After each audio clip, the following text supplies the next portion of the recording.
Welcome to my Wings of Liberty ladder games, where compared to all the cheesers and one-base tryhards, we're hardly trying.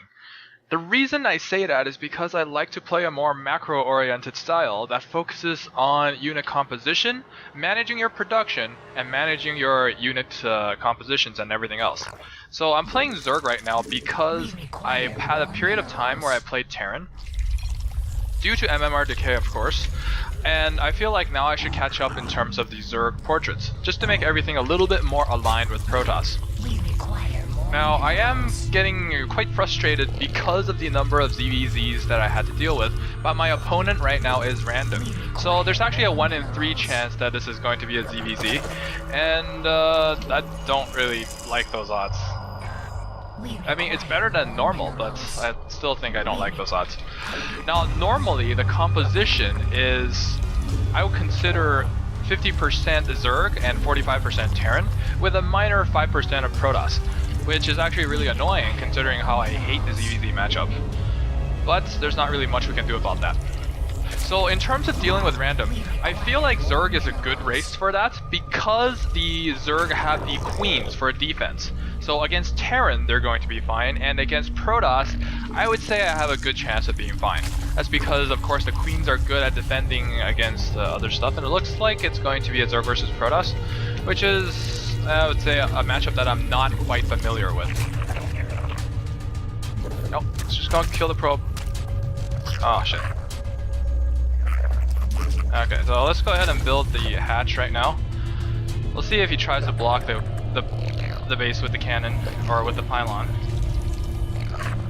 Seems like he is going to try doing something like that, but he's going for Forge.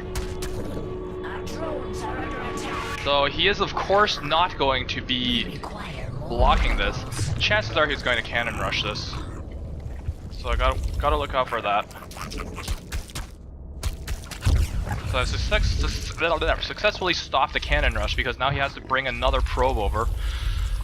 And this is about as standard as I would say the game can get for me, because of course he's going for a Forge fast expand, and I am going for 3 bases, hopefully. We require more minerals. The important thing now is to figure out whether or not he's taking that expand, and also whether or not he's making any cannons. We require So it looks like he's taking the expand right now. So at least there won't be any amount of a 1-base garbage coming out of him. I'm also going to delay getting that Vespene gas because, well, I don't need it. So gateway going down next, very standard. Now with the extra drones on minerals, I should be able to secure my third, even though it's a little bit of a rough start because number 1, I forgot to rally the drones, and number 2, I kind of had a lot of drones pulled off to deal with the probe and also other stuff. So that's a little bit unfortunate, but we will deal with it. Okay, so now I got the 2 hatcheries going on. His gateway is of course on the way, but that means that he won't be able to get out any units anytime soon, because of the fact that the gateway is relatively late. Now I know from playing a lot of Zerg versus Protoss, or at least Protoss versus Zerg, that Protoss cannot put on a lot of pressure at this time. So what we have here is, of course, we got the probe, he's scouting, and we'll try and trap this thing again. Got rid of that. I don't know if that was worth it or not, but I'll take it. Now, I don't see any cyber core, which means his warp gate is probably going to be delayed. This double inject here, not exactly a good idea because I won't be able to afford this production. Now, I do have the Zerglings out, which means I should be able to have map control for a long time now. As for what he's doing, I can see that he is making a bob, he's making a cannon right now, and also the Forge is not getting a +1. So I can conclude that he's not trying to go for some kind of early attack with gateway units, potentially not even an 8-minute 4-gate, and it's just going to be something else. So I'm going to focus on drones right now, and we'll see how that works out. I did get my double gas right now a little bit earlier than normal. I think in this matchup you're supposed to get your double gas at the 6-minute mark, although I started mine just a little bit earlier. Okay, just get that, and also get this. I feel like we can afford to do 2 rounds of creep tumors. Now let's just take a look at his Vespene gas, and we see that he's trying to saturate the second base right now. Not really much we can say about that. I'm just going to continue working on the drones. Got 15 on there and 11 in the main. So right now let's get the Roach Warren. This is a double cannon, so it's trying to prepare for some kind of roach garbage, I guess.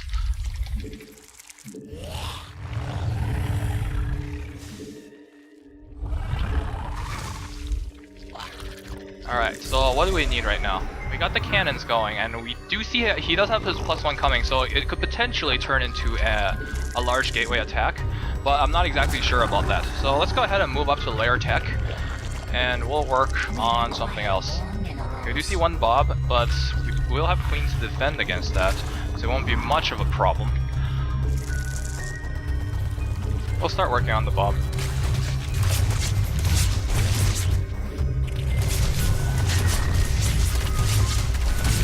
Alright, so we're gonna have a swell of roaches pretty soon. I will get the second queen right now, or this other queen, to defend against potential void rays. And it looks like he's got the gas, so this could potentially turn into void rays very, very quickly. I'm gonna get a swell of roaches just because I feel like we need roaches to defend against any kind of pressure. Okay, we got 5 more drones. That'll make 17 in here, so I'll put that up to 19 in the main, and we'll work on something else over here. As soon as the layer's done, we should work on hydralisks, because I feel like that is something that we need. We should also get an overseer.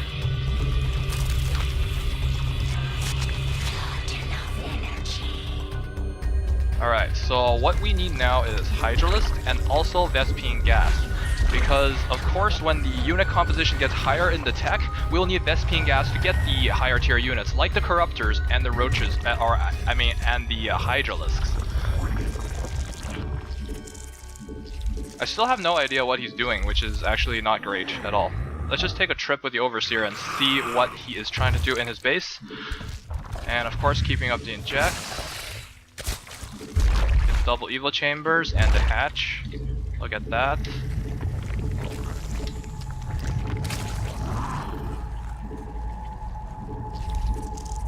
Okay, so I think we got what's a good composition right now. It looks like he's not trying to take a third base right now. And it does look like Stargate, so this is going to be a rather easy win for me, at least in my opinion, because he's going for that Stargate tech, and I already have the Hydralisk plan on the way. Now, Stargate tech means he won't be able to put on a lot of pressure in my base, because Stargate units are bad at dealing out pressure. I don't think we need that just yet. We'll need Spore Crawlers though. So that's the one thing that we have to do about the Stargate compositions. And also, we need Hydralisks. Alright, he's trying to move out with some of these Stalkers, so have to be a little bit careful. But it seems like he's backing off right now. We'll have that. And we will, of course, get this up. I'll start spreading creep over here because I know that's where I'm going to take my next base, and it does look like a huge move out from him with Stalkers and Void Rays, which is a very interesting choice of units. But I will have some units here to defend, so that's going to be good. I also have Spore Crawlers set up, so I am going to be fine, I hope. This is a large Void Ray count, though. Alright, so he's got very little in terms of Zealots. So I think the Roach composition is going to actually work just fine. Funny how this guy is still alive. Ah, he's not alive anymore. Alright, so as soon as he tries to lose his army in here, I will annihilate him. With all this mass Hydra. Because right now his army is not equipped to deal with Hydralisks. Although I feel like if we wait, then maybe he will get that army composition that he needs. Right now he's just eliminating my map presence, basically. Alright, seems like he's given up central control. Okay, so he's got the Stalker-centric army.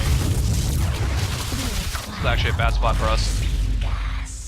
Alright, so I am gonna try and push him all the way back to his base because, well, I got the army that I want. His Stalkers are not going to be good against Hydras, and neither are his Void Rays. So I think this is a good time for us to move out right now.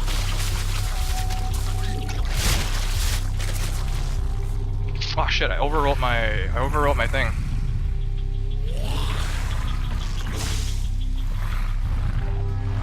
Well, that took a while to fix.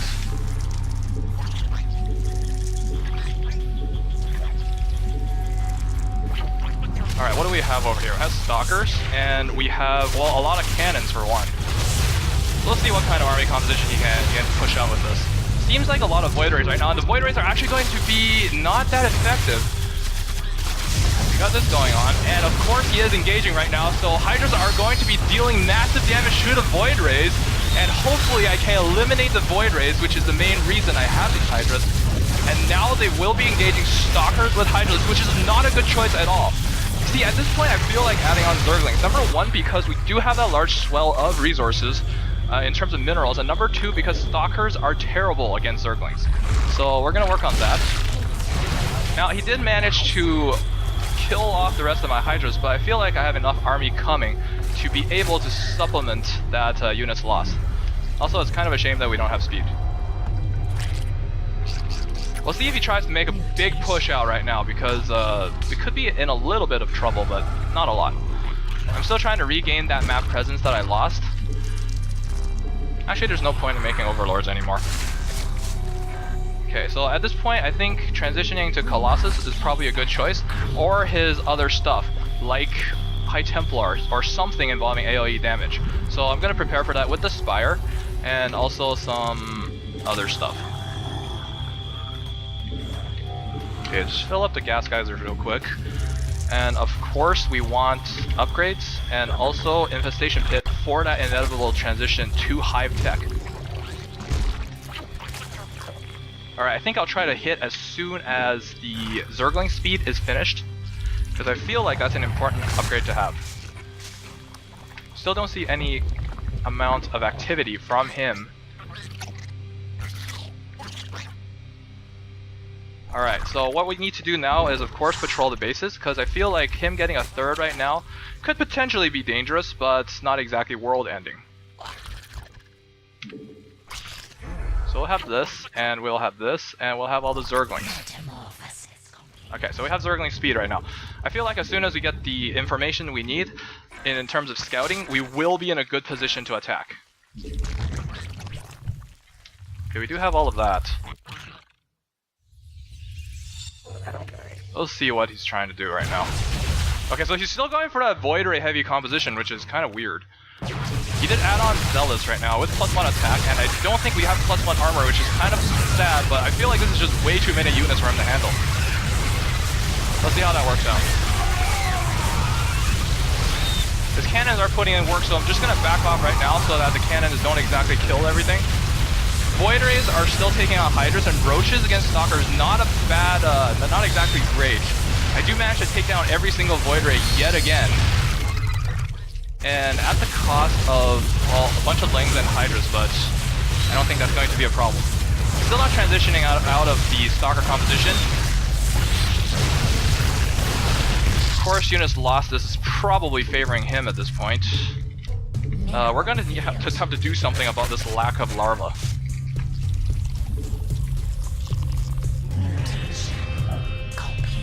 Now, the good thing is, he is still on 2 bases, which means that he can't keep up this kind of production.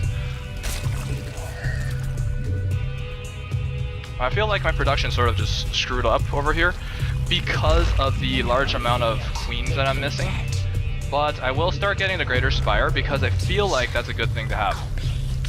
Now, against his largely Stalker composition, Ultralisks would be a good choice, except that Ultralisks takes extra damage from Void Rays, and they also are kind of bad against Stalkers as well.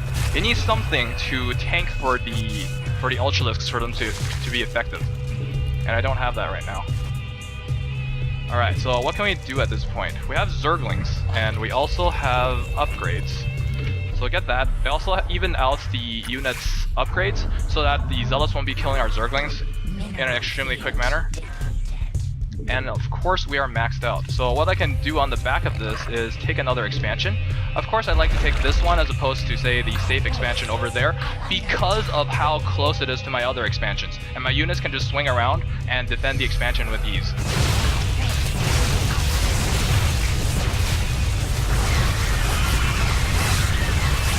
And I feel like with the buffer from the Zerglings, this army should be able to evaporate rather quickly.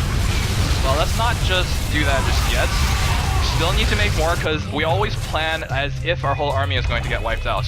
And I feel like that's actually a valid assumption because, well, our army is kind of getting wiped out right now. Queen count looks good. His army count not looking so good. And everything I feel like is working in my favor right now. I'll start getting the upgrades for the Broodlords. And I feel like we're in a good position. Is he trying to make a move right now? If he does, then he's kind of screwed. He's not going to be able to handle this amount of hydras. I mean, yeah, he's gaining map control, but at what cost right now? This is his only army left, and he's on 2 bases.